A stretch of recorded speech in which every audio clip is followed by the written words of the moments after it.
ఈ వీడియోలో మనం ఇటరేషన్ వర్సెస్ రికర్షన్ కాన్సెప్ట్స్ని ఈజీగా ఎగ్జాంపుల్స్తో అర్థం చేసుకుందాం. ఈ కాన్సెప్ట్స్ అర్థమైతే ప్రోగ్రామింగ్లో చాలా ప్రాబ్లమ్స్ ఈజీగా సాల్వ్ చేయొచ్చు. Iteration versus recursion. First iteration అంటే ఏంటి? చాలా సింపుల్. రిపీటెడ్ స్టెప్స్ని లూప్స్ వాడుకొని పర్ఫామ్ చేయడం. ఇక్కడ సమ్ ఆఫ్ డిజిట్స్ ఎగ్జాంపుల్గా తీసుకుందాం. కన్సిడర్ నా దగ్గర ఒక డిజిట్ ఉంది 1 2 3.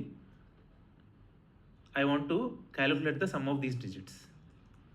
3 + 2 + 1 is 6. Sum of digits calculate చేయడానికి టెక్నిక్ ఏంటి? ఫస్ట్ మన డిజిట్ని విల్ డూ మాడ్యులస్ 10. దీంతో ఏమవుతుంది? Will get the last digit and then మన డిజిట్ని will divide it with 10. This will give us the remaining digits. 123 divided by 10 is 12. 123 percentile 10 is 3. So ఈ 2 స్టెప్స్ని మనం కంటిన్యూస్గా చేయాలి. ఎప్పటి వరకు? Until this number reaches 0. First స్టెప్లో మనం 123 నుంచి 12కి తీసుకొచ్చాం అండ్ ఇదే ప్రాసెస్ని మళ్ళీ కంటిన్యూ చేస్తే 12 percentile 10 will be 2. 12 divided by 10 will be 1. దీన్ని మళ్ళీ రిపీట్ చేస్తే 1 percentile 10 will be 1. 1 divided by 10 will be 0. So until this reaches 0 మనం ఈ ప్రాసెస్ని కంటిన్యూ చేస్తాం. సో ఇక్కడ 3ని, ఇక్కడ 2ని, ఇక్కడ 1ని, ఈ మూడింటిని యాడ్ చేస్తే మనకు ఆన్సర్ 6 వస్తుంది. So this is the logic behind calculating the sum of digits. ఇప్పుడు ఈ ప్రాసెస్ని మనం ఇటరేటివ్ కోడ్తో చేయొచ్చు, రికర్సివ్ కోడ్తో కూడా అచీవ్ చేయొచ్చు. ఫస్ట్ ఇక్కడ నేను ఇటరేటివ్ కోడ్ని రాశాను. ఇందులో ఏం చేస్తున్నాం? n అనేది మన డిజిట్ అయితే లూప్ లోపల మోడ్ ఆపరేటర్ని వాడుకొని లాస్ట్ డిజిట్ని తీసుకుంటున్నాం. దెన్ డివిజన్ ఆపరేటర్తో లాస్ట్ డిజిట్ని రిమూవ్ చేస్తాం. ఇక్కడ చూపించినట్టు మోడ్ వాడుకొని లాస్ట్ డిజిట్ని ఎక్స్ట్రాక్ట్ చేస్తున్నాం, డివిజన్ వాడుకొని లాస్ట్ డిజిట్ని తీసేస్తున్నాం. And we're doing this until n reaches 0. పర్సెంటైల్తో లాస్ట్ నెంబర్ని ఎక్స్ట్రాక్ట్ చేసి సమ్ అనే వేరియబుల్కి యాడ్ చేసుకుంటూ వెళ్తున్నాం. ఫైనల్గా సమ్ని రిటర్న్ చేస్తున్నాం. This is the iterative code of sum of digits. ఇదే ప్రాబ్లమ్ని రికర్సివ్ కోడ్ తోటి ఎలా సాల్వ్ చేయాలో చూద్దాం. రికర్షన్ అంటే ఏంటి? ఫంక్షన్ తానే కాల్ చేసుకుని ప్రాబ్లమ్ని సాల్వ్ చేయడం. ఈ ప్రాసెస్లో స్టాక్ ఫ్రేమ్స్ క్రియేట్ అవుతాయి. మనం ప్రీవియస్ వీడియోలో డిస్కస్ చేసుకున్నట్టు ఒక రికర్సివ్ స్టాక్ ఉంటుంది. ఆ స్టాక్లో ఫంక్షన్ కాల్స్ అపెండ్ అవుతూ వస్తాయి. మనం ప్రీవియస్ వీడియోస్లో డిస్కస్ చేసుకున్నట్టు టర్మినేషన్ కండిషన్ ఉంటుంది రికర్సివ్ ఫంక్షన్లో అండ్ రికర్సివ్ కాల్స్ కూడా ఉంటాయి. So in this case this is hour terminating condition. If n is equals to 0 మనం 0 రిటర్న్ చేస్తాం. రికర్సివ్ కాల్ ఎలా చేస్తాం? ఫస్ట్ లాస్ట్ నెంబర్ని ఎక్స్ట్రాక్ట్ చేసి will divide the number with 10 and ఆ మిగిలిన నెంబర్ని రికర్సివ్ కాల్కి ఇన్పుట్ పారామీటర్గా పంపిస్తాం. బేస్ కేస్ వచ్చేసి n 0 అయితే రిటర్న్ 0. రికర్సివ్ స్టెప్ వచ్చేసి లాస్ట్ డిజిట్ యాడ్ చేసి రిమైనింగ్ డిజిట్స్కి సేమ్ ఫంక్షన్ కాల్ చేస్తాం. This function call and this function call both are same. So same ప్రాబ్లమ్ని మనం ఇటరేటివ్ కోడ్తో సాల్వ్ చేసాం, రికర్సివ్ కోడ్తో కూడా సాల్వ్ చేసాం.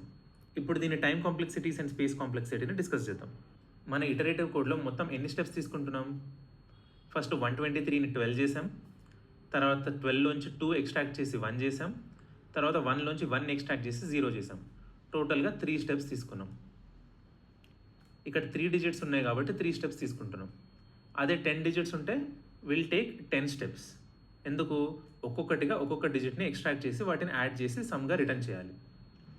సో దీనికి టైం కాంప్లెక్సిటీ వచ్చేసి బిగ్ ఆఫ్ డి అంటే number of digits. What about space complexity? ఈ మొత్తం ప్రోగ్రాంలో మనం ఏదైనా ఎక్స్ట్రా స్పేస్ వాడుతున్నామా? లేదు. So space complexity is equals to big of 1. Now let's discuss the time complexity and space complexity of the recursive version. Time complexity పెద్దగా మారదు. It will be big of D. ఎందుకంటే each recursive స్టెప్లో ఒక్కొక్క డిజిట్ని extract చేసి add చేస్తున్నాం. So total ఎన్ని digits ఉంటే అన్ని స్టెప్స్ తీసుకుంటాం. What about space complexity? మనం ఇంతకుముందు డిస్కస్ చేసుకున్నట్టు రికర్సివ్ ఫంక్షన్లో ఒక స్టాక్ ఉంటుంది to maintain the recursive function calls. So ఒకవేళ మనం ఎగ్జాంపుల్ 1 2 3ని తీసుకుంటే కాల్ వచ్చేసి సమ్ ఆఫ్ డిజిట్స్ ఆఫ్ 123. ఇది దేన్ని కాల్ చేస్తుంది? n percentile 10 which is 3 plus some of digits recursive of 12, 2 plus some of digits recursive of 1 అనమాట. దీని తర్వాత 1 plus some of digits of 0, ఇది ఎలాగో 0 రిటర్న్ చేస్తుంది. సో ఇది మన రికర్సివ్ స్టాక్. ఇది 0 రిటర్న్ చేస్తుంది. 0 ప్లస్ 1 is 1, ఆ 1 ఇక్కడికి వస్తుంది. 1 ప్లస్ 2 is 3, ఆ 3 ఇక్కడికి వస్తుంది. 3 ప్లస్ 3 is 6. ఫైనల్గా మన ఆన్సర్ 6. బట్ దీనికి ఎక్స్ట్రా స్పేస్ తీసుకున్నాం మనం. ఎంత? ఇది కూడా బిగ్ ఆఫ్ డిఏ. టోటల్ ఎన్ని డిజిట్స్ ఉంటే అన్ని ఫంక్షన్ కాల్ సేవ్ చేయాల్సి వస్తుంది. అండ్ ఆల్సో ఇది టెయిల్ రికర్షన్ కాదు. సో టెయిల్ రికర్షన్ కాని కేసెస్లో మనకి ఇలా ఎక్స్ట్రా స్పేస్ కాంప్లెక్సిటీ పడుతుంది రికర్సివ్ ఫంక్షన్స్లో. ఇప్పుడు మనకి ఇటరేషన్కి రికర్షన్కి డిఫరెన్సెస్ అర్థమయ్యాయి కదా. సో ఈ డిస్కషన్ తర్వాత pros and cons of both iteration and recursion రెండు చూద్దాం. First let's pick iteration. మనం స్పేస్ కాంప్లెక్సిటీ డిస్కస్ చేసుకున్న తర్వాత మనకు క్లియర్గా అర్థమైంది ఏంటి? ఇటరేషన్లో space complexity is constant space, so it will take less memory and it is very easy to understand and debug.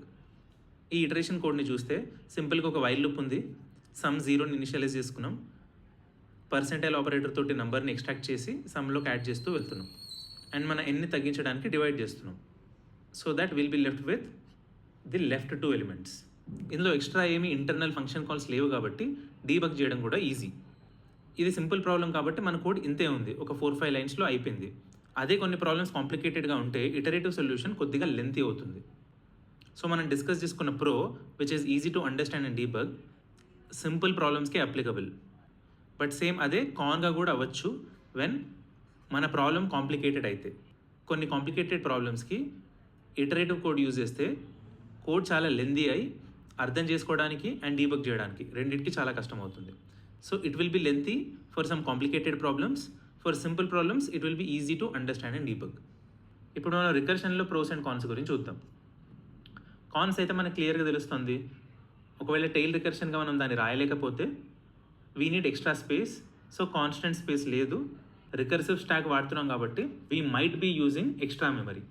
So అలా ఎక్స్ట్రా మెమరీ వాడేటప్పుడు కొన్ని కాంప్లికేటెడ్ ప్రాబ్లమ్స్కి టూ మెనీ ఫంక్షన్ కాల్స్ అయిపోతే ఈ రికర్సివ్ స్టాక్ యొక్క సైజ్ చాలా పెరిగిపోతుంది and that might lead to stack overflow problems. So recursive ఫంక్షన్స్లో కాన్స్ వచ్చేసి we might need some more memory usage which is the stack space. And ఆ stack space too much అయిపోతే కొన్ని complicated ప్రాబ్లమ్స్కి stock overflow issues కూడా వచ్చే chance ఉంది. అదే pros వచ్చేసి కోడ్ సింప్లిసిటీ. సింపుల్గా ఒక ఫంక్షన్ని కాల్ చేసాం, ఈ నెంబర్ నుంచి లాస్ట్ నెంబర్ని ఎక్స్ట్రాక్ట్ చేసాం యూజింగ్ పర్సెంటైల్ ఆపరేటర్. ఆ మిగిలిన నెంబర్ మీద అదే ఫంక్షన్ని మళ్ళీ కాల్ చేస్తున్నాం. సో అలా మన టర్మినేటింగ్ కండిషన్ హిట్ చేసేంత వరకు ఇదే ప్రాసెస్ని మళ్ళీ కంటిన్యూ చేస్తాం. So maximum 2-3 lines of code ఉంది. నేను కాన్స్లో మనం ఎక్స్ట్రా స్పేస్ తీసుకోవాల్సి వస్తుంది అని చెప్పాను కదా. సో ఆ స్టాక్ స్పేస్ మరీ ఎక్కువ అయిపోతే there is might be a risk of stack overflow. So ఈ స్టాక్ ఓవర్ఫ్లో రిస్క్ ఎప్పుడు ఉంటుంది? When we're using nested recursions. So ఆ నెస్టెడ్ రికర్షన్స్ అంటే ఏంటో చూద్దాం. ఇంకో ఎగ్జాంపుల్ తీసుకుందాం విచ్ ఇస్ 9, 8 and 7. ఇప్పుడు మన ప్రాబ్లం వచ్చేసి సింపుల్గా సమ్ ఆఫ్ డిజిట్స్ కాదు, we will have to do some of digits until the whole number is becoming single digit. So ఈ ప్రాబ్లంకి సొల్యూషన్ ఏంటో చూద్దాం. ఇందులో ఈ 3 యాడ్ చేస్తే ఏమొస్తుంది? 9 + 8 17, 17 + 7 24. సో దీంతో ఆపేయకూడదు. ఈ క్వశ్చన్ మన పైన డిస్కస్ చేసుకున్న క్వశ్చన్ డిఫరెంట్. ఈ క్వశ్చన్లో దీంతో ఆపేయకుండా ఇది సింగిల్ డిజిట్ అయ్యేంత వరకు we should keep on adding. So 2 + 4 6.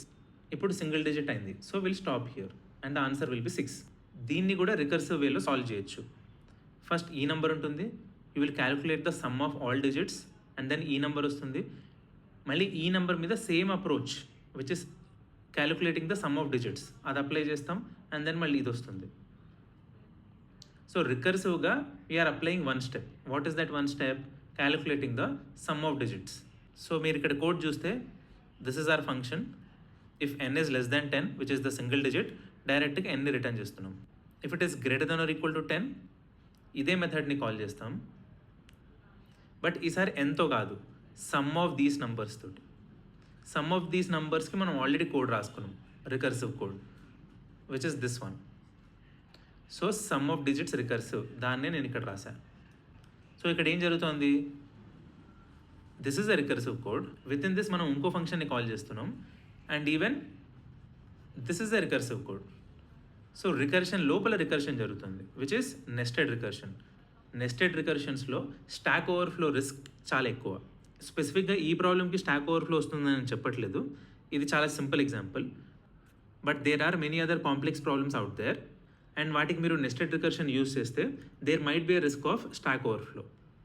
అలాంటి వాటికి మీకు ఎప్పుడైనా రికర్షన్ కోడ్ యూస్ చేసినప్పుడు స్టాక్ ఓవర్ఫ్లో ఎర్రర్ వస్తే without having any issue in your code, then you might have to switch to iterative code. So to conclude, iteration and recursion రెండు programming టెక్నిక్స్లో చాలా important. ప్రాబ్లమ్ని బట్టి టెక్నిక్ని చూస్ చేసుకోవాలి. స్టాక్ స్పేస్ కంట్రోల్లో ఉండాలి అంటే ఇటరేషన్ యూస్ చేయాలి. రీడబిలిటీ అండ్ సింప్లిసిటీ కావాలి అంటే రికర్షన్ యూస్ చేయాలి. ఈ వీడియో మీ కాన్సెప్ట్స్ని ఇంకా స్ట్రాంగ్ చేసింది అనుకుంటే లైక్ చేసి షేర్ చేయండి. మన ఛానల్ని సబ్స్క్రైబ్ చేసుకుని నెక్స్ట్ వీడియో అప్డేట్స్ కోసం బెల్ ఐకాన్ యాక్టివేట్ చేసుకోండి. Keep learning and stay focused. Thanks for watching.